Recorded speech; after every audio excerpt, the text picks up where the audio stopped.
When building a machine learning model, should you go for a long-term or a short-term prediction? In this video, I will show you how to choose the right time frame in your application.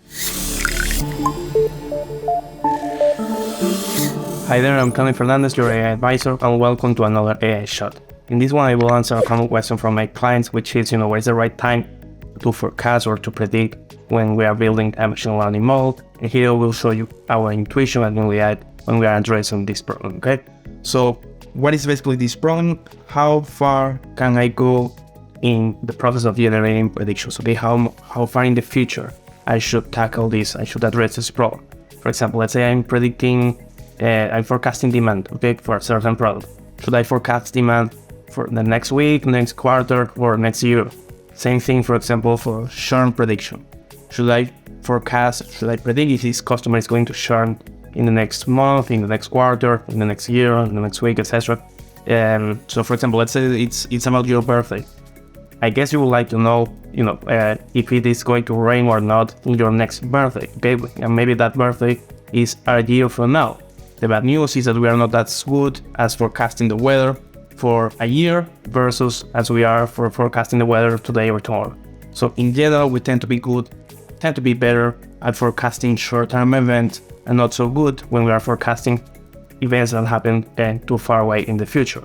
Why? Basically, because we start accumulating unknowns, okay? As we stretch our prediction window, as we go far away on our prediction window, basically we are introducing more uncertainty. We are introducing more unknowns, and those unknowns will translate into a lower predictive quality, into a lower capacity of predicting such events, okay? And this happens in any rational event, in any kind of objective event other than maybe the stock market, okay, where it's easier to predict maybe the long-term future of a stock than the short-term. But in general, it tends to be easier to predict short-term events rather than long-term ones, okay? So let's go for this trade-off here. So if I want to put here, for example, on this plot, the prediction window, okay, on this axis, the horizontal axis, I have the prediction window. What we will observe in most machine learning problems, in most predictive tasks, is that as I increase the prediction window, the actionability of the model increases. Okay? Actionability. What do I mean by actionability? Let's say I'm forecasting demand next week, but my production cycle takes a month. So, of course, it will be super good at forecasting demand next week, but I won't be able to take action upon those estimates, okay? If I'm able to predict forecast a year from now, I can do a wide variety of things, from fixing price from my suppliers, from, properly sizing my operations team, etc. So, actionability tends to increase as we increase the prediction window, okay? But this happens at the expense of the predictive power, as I say. We are pretty bad at predicting long-term events, okay? So I will say here accuracy. Of course, it doesn't have to be accuracy. Basically, how good you are at predicting, okay?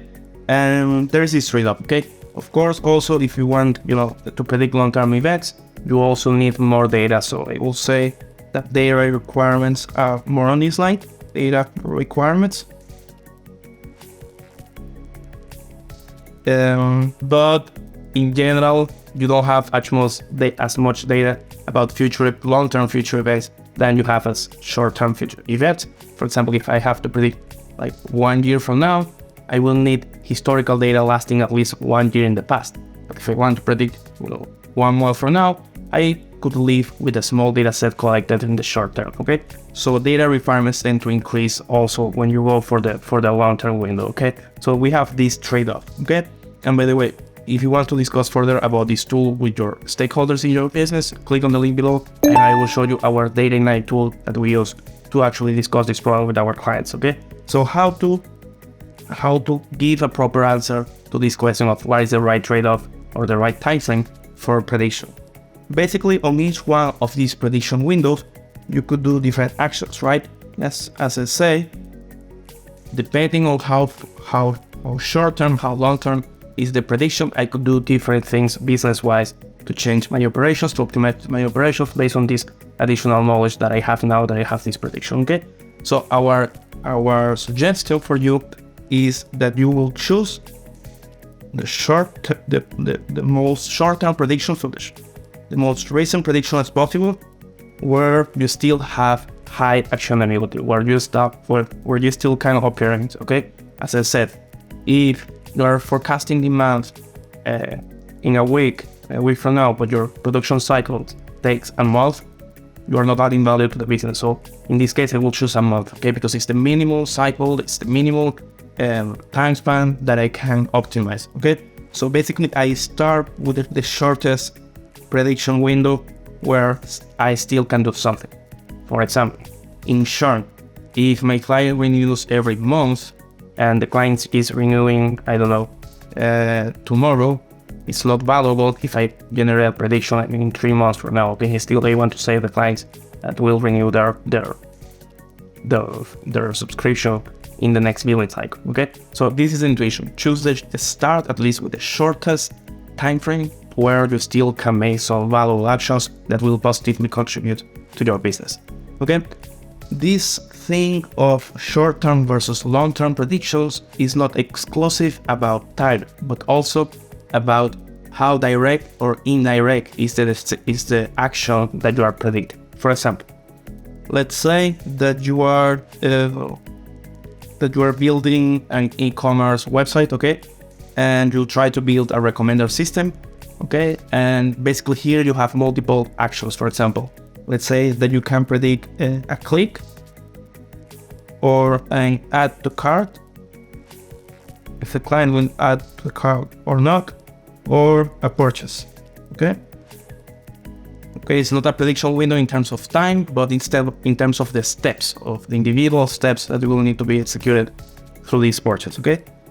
Of course, you want to maximize sales, and the first intuition that you will have is let's predict sales, okay? Let's predict if the client will purchase or not the product. The problem here is that you have a much more sparse data set, so you have less sales, less data to train the models. So some intuition that we have gained in our past projects is that it's better to predict, for example, clicks, and to maximize our clicks, and by adding further clicks to our funnel, in the end we will also optimize our sales. For example, let's say that you are trying to optimize a recommender system for flats. Okay, this could be a click, okay, for a real estate website, as we show in our previous video. You can predict clicks, you can predict appointments to visit the apartment, or you can predict actually the contract, signing the contract. For each apartment, only one tenant will sign the contract, but dozens of tenants or prospective tenants will click on the flat. Okay, so you have much more data to train your models, and you should expect your predictive performance to get boosted by this additional data. Even if most of them do not convert, in the end, if you present the right clicks, you will maximize also sales. Okay, so whether you are predicting in a time-based manner or in a steps manner, so in terms of direct or indirect actions towards your end goal, our suggestion is always to go with the shortest term that you can go to impact your business, to make an actual contribution, as long as it is still actionable. Okay, that is our suggestion for you. I hope you like this video. Hope to see you soon. Bye bye.